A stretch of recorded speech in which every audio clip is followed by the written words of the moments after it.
Ania ang nagunang tudling sa Ronda Brigada. Kaso batok suspect sa Arian rape slay case. Wala gidawat sa prosecutor's office. Action match sa duha ka boksingero na imong kontrobersyal human nila pa sa oras. Unggoy na rescue human na korentihan. Reklamo batok sa maestang gialigarang gipasakitan ang estudyante nakaabot na sa DepEd. Negosyante sigop sa anti-illegal gambling operation sa kapulisan.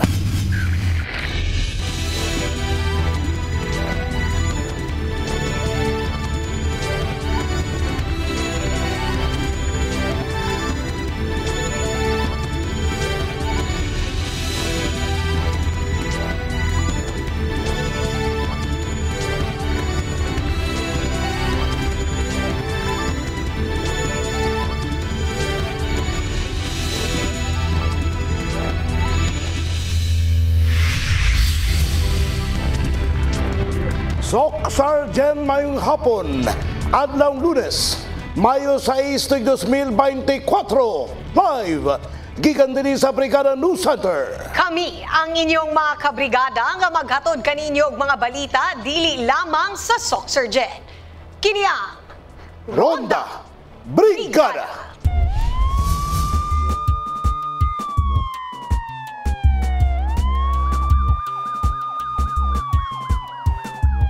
Pakyas nga makapasakaw kasong kapulisan batok suspect sa Arian rape slay case humanasuta sa General Santos City Prosecutor's Office nga patay na ang pasakaan o kaso.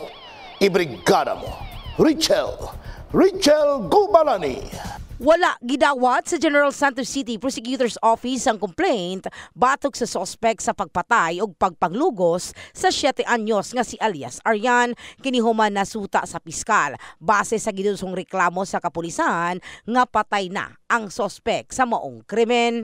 With our effort to solve this very particular case, yung aking investigador kasama yung mga witnesses at saka yung complainant na mama ng victim, pumunta sila sa City Prosecution today to file the case. But on the examination of the pieces of evidence presented and with the death of the one of the POI na si Inko, the City Prosecution decided not to file the case. Instead, pinayuhan yung ating investigador ng Police Station 9 to prepare for a special investigation report rather than filing the case. Gibaruga ni Police Major Robert Porres, hepe sa Mabuhay Police Station, nga naghupot sa kaso nga ang mga natigom nilang testimonial o circumstantial evidences ang nagtudlo sa idaran nga silingan nga una nang nagkutlo sa kinabuhi. Sa karon, gikonsidera na sa kapulisan nga cleared ang kaso sa brutal nga Arian rape slay case. Si Inko is our suspect to the killing of the minor victim. But before ako mag-continue sa mga tanong mo, gusto ko lang iparating sa pamilya ni Inko na nakikinig ngayon sa brigada. I respect their freedom of expression. I respect their concern, no, sa sabihin natin na protect or pag-defend kay Inko. But to tell you, no, to the public, there was no witness who actually saw the commission of the crime. Kung paano, saan pinatay si Arian. But pero tayong testimonial and circumstantial evidence. And sa family ni late Inko na nakikinig ngayon, saan ba kayo nung time na allegedly si Inko ay andun sa malapit kay Arian? Si Inko ay namumuhay mag-isa. There was no even one person, one family member ni Inko na kasama niya nung time na yon. Samtang nagtuo ang inahan ni Arian nga si alias Sheila nga nakabot na nila ang hustisya dungan sa pagkatumbok sa kapulisan sa suspect sa mangilngig nga pagpatay sa anak. Nalipay man pud mi kay kuan kanang tawagan ni na ning kamot mapadato ang PNP og file anang kasuha unya wa man ta kabalo nga di na day na siya pwede ma-file kay namatay naman tong kuan suspect. So para sa inyo ma'am, nakuha na po ninyo ang justice ana? Yes po. Kahibaluan, Marso 13, 2024, napalgang patay nga gisulod sa sako ang lawa sa 7 anyos nga si Arian sa autopsy report sa National Bureau of Investigation Sarangani District Office Migula nga nakaangkon kini og bunog sa kalawasan. Gigisi ang bahin sa kinatawo og nangatanggal ang ngipon ang bata ang tulo ka adlaw ng missing bag-o na palgang patay. In the heart of changing lives. Kini sa Brigada Richel Gubalani, Brigada News. Nahimong kontrobersyal ang action match sa boksidor nga taga Coronadal City tali sa taga Zamboanga City. Human nila pa sa takda nga oras ang ilang dula nga miresulta sa pagkadisgrasya sa usa ka boksingero. Ibrigada mo, Verdi Azon. Halos usa ka tuig ang milabay sa dihang natugaw ang kalibutan sa boxing sa nasod Pilipinas sa pagka-disgrasya ibabaw sa ring sa malungon boxer. Sa karon, laing kontrobersiya ang nakapakugang na usab sa boxing fans. Human nilang nasuta nga lagpas na sa regulasyon nga 3 ka minutos ang unang round sa away ni Ramil Mercado Jr. nga tubong Coronadal City og Lawrence Dumanag nga taga Zamboanga del Norte alang sa bakanting WBO Oriental Flyweight title. Sumala kay Coach Laurente, angay gayon nga dunay manubag tungod ni sobra sa 3 ka minutos ang unang round. Unya wala naka-recover ang taga Coronadal sa pagkagrugi. Lapses kito sa timekeeper, no? Kaya ang timekeeper manggod under mo na sa GAB. So dili na sa promoter ang timekeeper sa ilagi na. So dako kito tulubagon sila to. Nagkomento sab ang matchmaker nga si Art Advincula ilawom sa Jensen City Sports kabahin sa kontrobersyal nga away. So katong nida og ilang gi-declare kailan count sa WBO ang bakos ay declare nga vacant. Ang una-unang sanksyonan niya ang supervisor sa Games and Amusement Board Cebu. Dapat kato siya ang sanksyonan kay wala niya gitrabaho ay dapat trabaho dito sa paboxing ato. Nagpagawas na usab og opisyal nga pahayag ang Games and Amusement Board kon GAB nga nagapasalig nga ilang imbestigahan ang nahitabo. Kay bulan nga sa maong away kanatong Mayo 1 sa Cebu naigo og kusog nga sumbag ang taga Coronadal. Unya nagrugi, natumba, giahapan, nakatukod sa luna unya sa katapusan natumba o gihuman sa referee ang away o gideklara nga daog pinagi sa knockout si Dumanag. In the heart of changing lives, kini si Brigada Verjason, Brigada News. Usa ka unggoy ang na-rescue sa mga residente sa Purok Balakayo, Barangay Olimpog, Jensen. Human nga nakurentihan sa iyang paglatay sa kable sa kuryente. Ibrigada mo, Dani. Tony Kasi. Kaluoy ang nagpatigbabaw sa residenteng si Virgilia Bardon, human nga nakita niini ang unggoy nga nakuryentihan dool sa ilang panimalay, hinungdan nga ila kining gipangitaan og pagi nga masalbar. Nakita pa niini nga nagalatay sa kuryente ang maong hayop og sa halos usa ka pagpamisok. Nahulog na human nga gustong kabuton ang bunga sa ipil-ipil. Saysay sa nisgutan nga naanad na ang maong mga hayop nga moduol sa ilang balay, tungod nga wala sila ginahilabtan o gawas nun nga manginabuhi sa nahabilin nga watershed sa Jensen. Gikuha na ko akong gigakos ang unggoy dire. Putik dugo-dugo ko ang kuan. Gialsan ako kay pinangga nato na kayahan ko na. Akong gikuan. Bati kag kaluoy. Luoy jud mura pug bata ba. Ni karon abot man ni daghana nag-abot-abot na unsa na unggoy ingko nga akong gikuan ni kay basig makuan ba matay god. Ang chairman sa maong lugar nga si Rogelio nagpasiguro nga dili lang mga unggoy ang ilang ginaprotektahan, tungod nga may uban pa nga mga hayop ang ilang ginahatagan og igong pagtagad. Ginasiguro usab nila nga dili mahilabtan ang mga hayop nga nahabilin sa maong lugar aron nga magpabilin ang pagkabalansi sa kinaiyahan og sa mga umaabot pa nga henerasyon. Ang sa amo lang diri karon ang naghangi og kusog katawhan nga dili mismo man mga mga manok na sa lasang, mga manok hiyas o mga milo o kanang sa unggoy, mga tanan. Ginadili ni gyud sa sentro di inarang pagpanakop ana kay kun madakpan sila na sila multa nga madawat. Kun ilang pagkahilabtan mo na karon dire akong hawag sa mga tao, nga dili gyud sila basta maglitag, mamusil o unsay ilang himuon dire kay time nga madakpan sila. Amano bagay sila sa atong gobyerno, no? In the heart of changing lives, kini si Brigada Danicase, Brigada News. Nakabot na sa Department of Education sa Sarangani ang reklamo batok sa maestrang gialegarang nanakit o estudyante. Ang insidente na hitabo human wala matud pa nakapasa ang estudyante sa requirement sa iyahang subject. Alang sa detalye, ibrigada mo MJ Fernandez.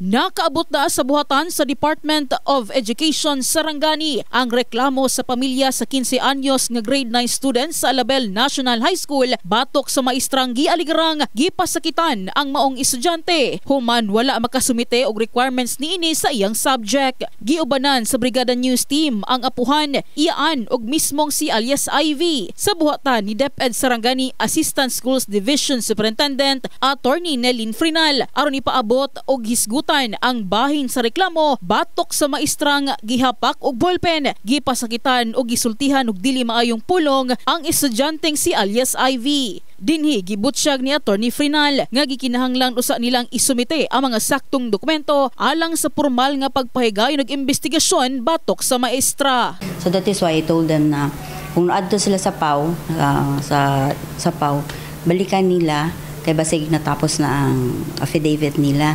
And so, kung naana sila yung affidavit, they can come back here and then submit. No? After na masubmit nila diri sa division office, we will submit that also to the regional office because the disciplining authority of the teacher, kay teacher man ilang gina-complain, is the regional director. And so, pag abot dito sa regional office, ang regional director maghatag og authority sa atong legal officer diri sa division office to conduct the preliminary investigation. Mapasalamatan usab ang apuhan ni alias Ivy tungod sa pagtagad nga gihimo sa DepEd bahin sa ilang reklamo samtang hangtod sa kasamtangan. Gibati gihapon og kahadlok si alias Ivy sa iyang maestra hinungdan nga namiligrong dili na niini ipadayon ang iyang pagtungha. Pahal jud kay di namang eskwela akong apo. Soan man na ron. Ay happy siya nagpadayon siya ang profesional niya akong apo di na makapadayon sa pagtuon kay natruma na sa iyang gibuhat ba. Muna akong paningkamutan utang sayang gyud kaayo akong apo kung di na mag ka eskwela kay pila na lang kasimana ang mag-grossing na bayaan ni. Nya Mintang matinuod tong iyang naay motabang sa amo nga pangayuan sa module didto kay pa-module na lang iyang siran sa balay. Di na ako gusto makita siya kay madlok kong balik. Kung bahal ng eskwelahan, masugot ko pero pag sa national gapon lili na. Oo, pasaylo naman ako siya o gumahayo siya pasaylo pero paano lang siya kay para dilit niya mahimo sa ibang estudyante. Sumala pa nga gikinahanglan moagi sa saktong proseso og investigasyon pinaagi sa regional level sa maong departamento ang gipadangat nga reklamo sa ilang buhatan. Ang division office nag-conduct namin sa among initial investigation. And so we have talked to the teacher, we have talked to the principal. And so this is ito na yung opportunity kasi nga this is initial lang naman. The proper investigation will be doon na sa preliminary investigation. Of course, kasi nga sa DepEd, the best welfare of the child, that's always the paramount consideration. Tsaka sa DO40, yung ating child protection policy, hindi pwede. We do not tolerate child abuse. No? Gisulayan usab sa news team nga makuha ang pahayag sa gireklamong maestra apan sa ikaduhang higayon wala na usab kini miatubang. Nagpadangat na lang og impormasyon ng school principal nga si Cherwin Macaranas nga ilang paningkamutan nga dili muundang sa pagtungha ang bata aron makapadayon pinaagi sa mga requirements nga isumite ni alias Ivy aron mapasar ang mga subject una pa man mahuman ang school year. In the heart of changing lives, kini si MJ Fernandez sa Brigada News Jansan. Brigada News. Balhog sa seldaw sa Kaginang sa Barangay Mabuhay, Jansan, man kinidadakpan sa anti-illegal gambling operation sa kapulisan. Ang dinakpan nalambigit sa pagpataya og last 2 nga iyaho usab gipanghimakak. Ibrigada mo her. Her Jason. Silda ang gipadulngan sa usa ka 56 anyos nga ginang nga si alias Gina human madakpan sa anti-illegal gambling operation sa kapulisan sa Purok 9, Paradise, Barangay Mabuhay, Jansan. Sigon sa kapulisan, si alias Gina nalambigit sa pagpataya og lasto sa ilang lugar nga gipanghimakak usab sa dinakpan. Wala man sila makita nga ebidensya sir nga naay mga pandya. Wala sila nakita. Sa klarong istorya sir, wa jud nagpataya sir. Wala jud. O tindahan na jud akong kuan kay ngano. Wala ba akong bana namatay na ako gibuhit ako akong tulo ka anak jud. Wa jud nagpataya sir oy. Na jud nagkuan sa kuha sir nga muna kay nganong diretso na sa kuha. Nay nagdaot sa imo. O nay nagdaot sa kuha. Posible kaayo eh. Wa jud nagpataya sir. Ako wa gid ko kay baloan ning trabaho nila sir kay ang ako nabalaan. Tindahan ra wa ako kay balo nga nagapalasto kuno hay siya. Samtang adunay pagpaklaro ang Deputy Chief sa Mabuhay Police Station kalabot sa ilang gihimo nga operasyon. Yes sir, meron po tayong anti-illegal gambling operation na ginawa kagabi. Ito po ay bilang pagsunod o pagtugon doon sa directive po natin galing sa itaas. Nagkandak po tayo ng intelligence monitoring, ng extensive intelligence monitoring to monitor any illegal number games or illegal gambling activities sa EOR natin. So, na-monitor po natin itong suspect natin. The Intel Operative give the sign na positive yung pagtaya niya ng lasto. Yun po, inuli po natin yung suspect natin. Posibleng mag-atubang ang dinakpan og kasong pagsupak sa Republic Act 9287 kon ang Anti-Illegal Gambling Act of the Philippines. In the heart of changing lives, kini si Brigada Jason, Brigada News. Gikumpirma sa General Santos City Police Office nga misaka ang kaso sa pagpangawat sa Jensan sunod lang sa 4 ka bulan. Mas taas matud pa kini itandi milabay tuig 2023. Tungod niini dunay pahimangno ang labaw sa kapulisan ngadto sa publiko. Ibrigado mo, Jean Mantile. Mayo 2 ning kasamtangang tuig, sulod sa dakong mall nga nahimutang sa General Santos City. Makita ng usa ka lalaking nakasuot og stripes nga sanina, diin nagapaniid sa iyang palibot kung adunay tawong nagaagi. Segundo lang ang milabay, ang lalaki dayon nga miadto sa butanganan og kwarta, asa nadagit sab ang usa ka mobile phone.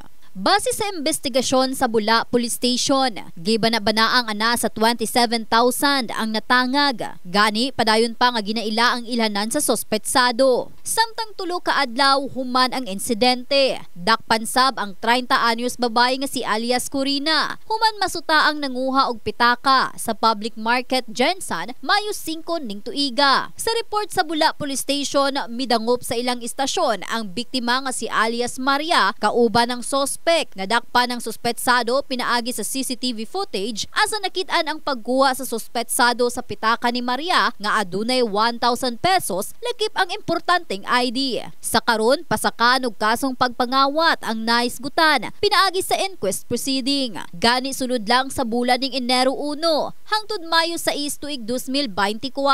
Mikabat na sa 42 ang kaso sa pagpangawat sa syudad.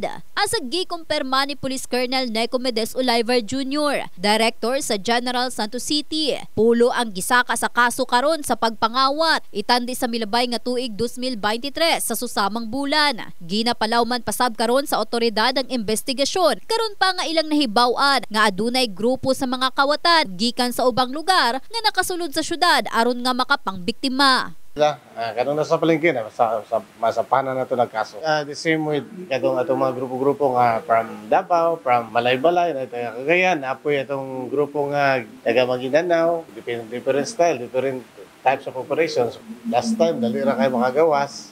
Karon, na po tayo nakakasuhan. Na po tayo naghang sila kabuok nga makasuhan. Kaya nadakpan na ito sa itong mga sulod sa mall. Auhag na lang karon ni Olivar ngadto sa publiko, ilabi na sa mga mall goers ug mga nagaadto sa palengke o bisan asang crowded area. Sa kuan banggaan ka kunwari nay moduol nimo disente kayo pero makuha gid ang imong valuables kay siyempre na busy kag family makakamantay sa imong likod.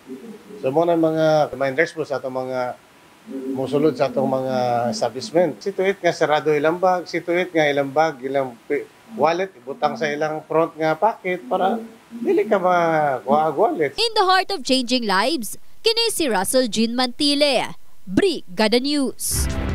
At ang isa mong pagbalik, dalan nga na disgrasyahan sa pari na humana sa DPWH. 13 pesos nga plitihan sa traditional jeepney o 15 pesos sa modern jeepney nagpabilin luyo sa PUV Modernization Program. 1,600 ka mag-uuma ug mananagat sa Jansan nakadawat og agri-fishery inputs. Karang tanan sa pagbalik sa ronda, Brigada.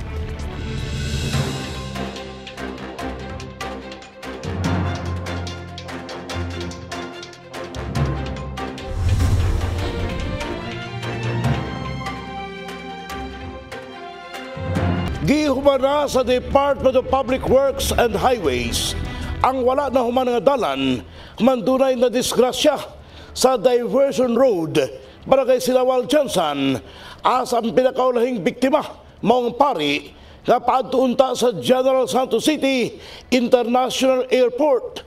Doon sa pagpaklaro ang buhatan ngano na dilatar ang maong proyekto. Ibrigada mo MJ Fernandez.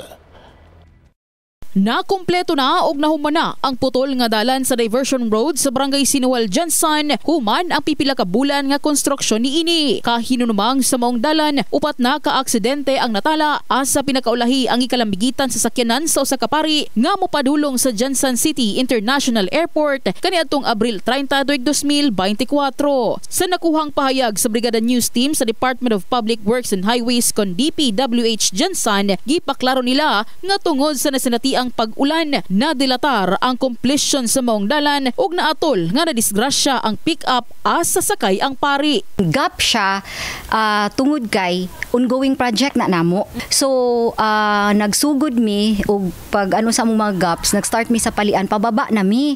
So it's just that kato nga adlaw kumbaga bago na human na disgrasyahan. Kung normal days maagian to siya kay ang kalalumon sa katong murag iyahang gap is 1 inch. 1 inch lang siya. Oo. It's just that time flooded siya tungod sa tubig. Wala matod pay pagkulang ang DPWH. Mahitungod aduna matod pay mga karatula sa maong dalan nga maghinay ang mga motorista tungod usa kini ka accident prone area. Dugang pa ni Torres nga aduna nay settlement tali sa mga biktima og sa DPWH. On our part, nabuhat namo na aming mga signages pero we cannot sa atong mga traveling public dili ta maka ingon, di ba, sa state sa ilahang pagbiyahe. So mauna careful gyud ta.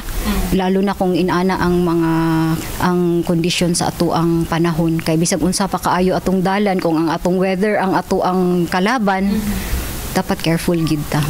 Kahinunumang human sa nahitabong aksidente, gilayon nga nagpadala og sulat ang punong barangay sa Sinuwal ngadto sa buhatan sa DPWH aron gilayong aksyonan og kumpletuhon na ang konstruksyon sa dalan aron dili na masubli pa ang panghitabo. Pagpasalamat ta nga natapos na ang dalan, no?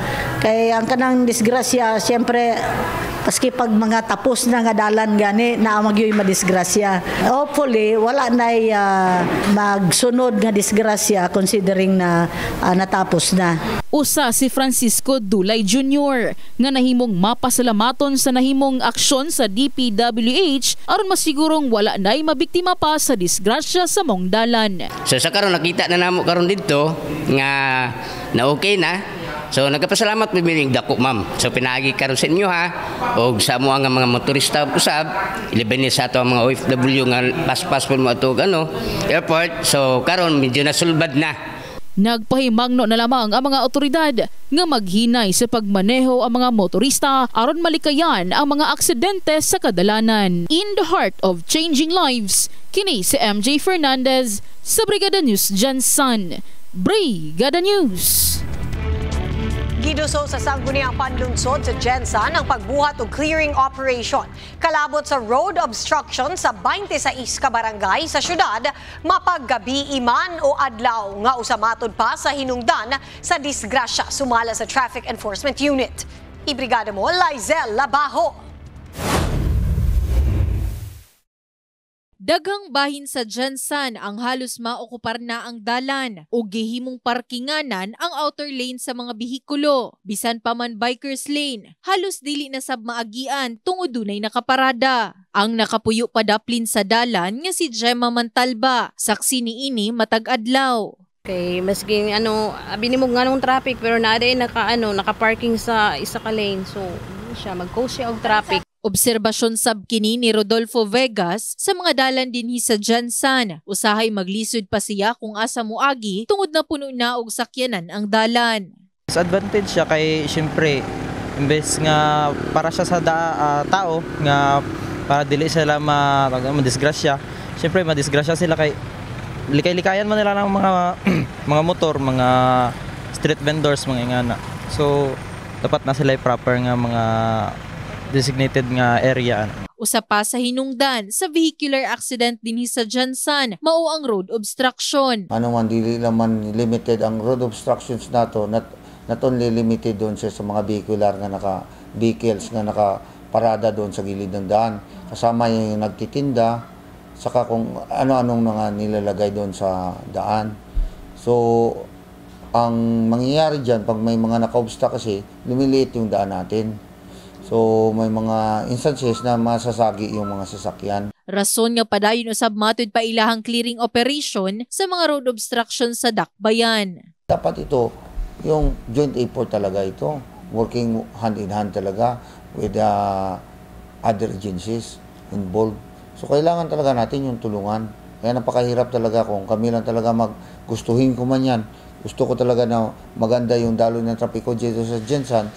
Without their support, it's impossible talaga na magawa natin yun. Gani dunay gidusong resolusyon si Councilor Jose Orlando Atcharon sa Jansan. Mao ang clearing operation sa road obstruction sa 26 ka barangay sa Jansan mapaadlaw man o gabii. Ilabi na ang public roads nga ginagamit isip parking space sa ubang establishmento.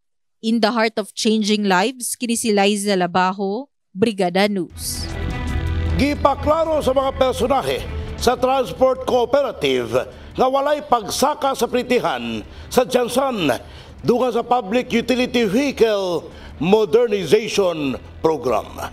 Ibrigada mo, Russell Jean Mantile. Hangtod karon diskusyon gihapon ang pagpatuman sa Public Utility Vehicle Modernization Program. Usa lang sa mga driver sa traditional jeepney ang among nakahinabi, kabahin niini. Gani halos kanila nakapamiyembro na sa kooperatiba. Apan dili sab malikayan nga apektado sab sila. Ilabi na nga minimum lang ang ilang mamahimong kitaan, itandi kaniadto nga gunit nila ang ilang oras sa pagpamasahero. May driver po may apay mga anak ipa-eskwela, siyempre sila na sakop karon, minimum na gud ang sweldo karon, minimum lang nila.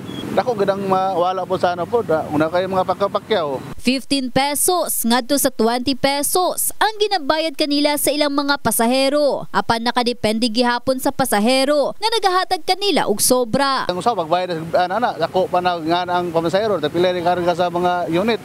Sa pulo, sa basani karon no. Diglarga na karon. Aning alang mitero 10 minutes pag naimsumpod sa mo, larga gimi. Basta may pasahero. Ang pasaherong si Kiana Villarojo, pamilyar kaniya ang issue sa PUV modernization. O gali man matod pang ma-phase out na ang traditional jeepney. Masayangan kini gumika na alang kaniya, parte na kini sa atong kultura. As long yung aesthetics and I think yung pamasahe is same pa rin sa ngayon, wala naman sigurong problema if lahat is magkaroon ng win-win situation, sang-ayon sa mga drivers, sang-ayon din sa mga pasahero. Siyempre, ito na lang din yung source of living. So kung mawawala din pa rin yung jeep, mawawalan din sila ng prangkisa, dadami at dadami pa rin yung unemployment. Kaibaluan, milabay nga adlaw lang. Matod sa personay sa Land Transportation, Franchising and Regulatory Board nga si Teofilo Guades III, nga dili buot pasabot nga adunay PUV modernization program. Kay aduna sab pagsaka sa plitihan. Gani magpabilin gihapon nga anaa sa 13 pesos ang pamasahe sa traditional jeepney o 15 pesos ang sa modernong jeepney. Gitataw ni Guades nga ang aumento sa plitihan kinahanglan ipaubos sa makuting pagtuon ug daghang konsultasyon inay ipatuman nga mausab ang gisulti ni Robert Kang, General Manager sa usa ka transport cooperative sa Gensan. Disparity ang ato ang mga traditional jeep. Ang minimum ana nila 13 pesos ra gyud. Ang atong modernized aircon o electric jeep nasa 15 pesos per 4 kilometers. Even ang atong mga buses, same man gihapon ang minimum fare. Actually, ang pag-modernize para magili sa mga pasahero, dili man ni para sa among mga operator. Unsay ginahatag sa modernization program, comfortability, reliability, o kanang safety sa atong mga pananakay. Gipaklaro sab ni Kang nga ugali mang adunay ipatumang pagsaka sa plitihan kini gumikan sa inflation o gasto sa gasolina. Ang pag-modernize dili mo maka-trigger sa paghatag og taas pamasahe.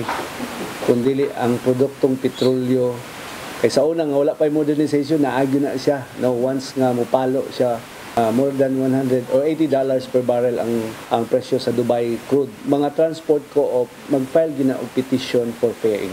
In the heart of changing lives, kini si Russell Jean Mantile, Brigada News. Atol sa Farmers and Fisher Folks Month celebration, 1,600 ka mga mag-uuma ug mananagat ang nakadawat og agri-fishery assistance nga magamit sa ilang tagsa-tagsa kapanginabuhian. Ibrigada mo, Laizel Labajo. Sobra 5 na kabulan, sukad na undang ang panginabuhian ni Rosemary Bidaha, mao ang pagpanguma. Tungod sa El Nino, wala siya katanom ug nagsalig lang sa income sa iyang bana nga tricycle driver. Ay, wag gid ma'am na mga matay gid tanan naglisod jud mi. Wala gid mi makuha bisag isa naglisod jud mi sa amo ang panginabuhi. Si Tatay Roswell Aranya, naundang sab ang pagpananom tungod walay pang kapital nga 10,000 pesos.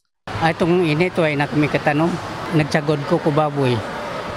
Pagkakuan ibaligya tapos liwat naman. Gani ning Farmers and Fisher Folks Month celebration, dunay 1,280 ka mag-uuma ug 320 ka mananagat ang nakadawat og agri-fishery inputs. Kasagaran sa nakadawat gikan sa Upper Labay, Tinagakan, Conel ug uban pa. Dili na pod mi maglisod kay sa kamahalon karon sa pamaliton nga abono og binhi. Mas dako gyud nga tabang ni sa amo nga kami nga nagapanguma. Salamat gid nga gintagaan kami sa kuan para maka kuan man kami kay pigado man. Salamat ko kay Mayor. Siyempre natabangan mi mga uma. Sinako nga corn seeds, palay seeds, abono, fish seeds, fishing gears, pila lang sa nadawatan sa mga benepisyaryo. Sumala pa sa City Agriculture Office. Anaa sa kapin 24 million pesos ang gigahing pondo alang sa gipanghatag nga inputs assistance. In the heart of changing lives, kini si Liza Labajo, Brigada News. Kapin usa ka gatos ka mga punuan sa kawayan ang gitanom sa female ward sa Bureau of Jail Management and Penology kuna BJMP sa daplin sa Sapak sa Barangay Tinagakan na Gensan mismong sa likod sa dike gipangtanom ang mga punuan aron nga makatabang sa pagpugong sa baha kung pananglitan nga maghuyang ang istruktura ug makatabang usab sa pagpahimsog sa kinaiyahan sa maong dapit. Gipaniguro usab ni Kapitan Joffrey Salanyo nga ilahang atimanon ang mga tanom hangtod nga mabuhi og mudako tud kay mga residente nini mismo ang makabenepisyo. Since nga nakita mo ginato siguro nga dako kayo na siya kausapan ito in case nga mabuhi na ang klase ko mga kalanan nato. So with that nag-agree ni alagaan din namo sa community po ang effort po na ilahang i-exert para diri sa ato barangay. Atangi sa among pagbalik. Piso kada litro iubos sa presyo sa produktong petrolyo, epektibo March 7, 2024. Pagpalit og heavy-duty tow truck panawagan sa TEU ngadto sa LGU Gensan. Mga bagong opisyales sa Greek Council sa Gensan nanumpa na. Kanang tanan sa pagbalik sa Ronda Brigada!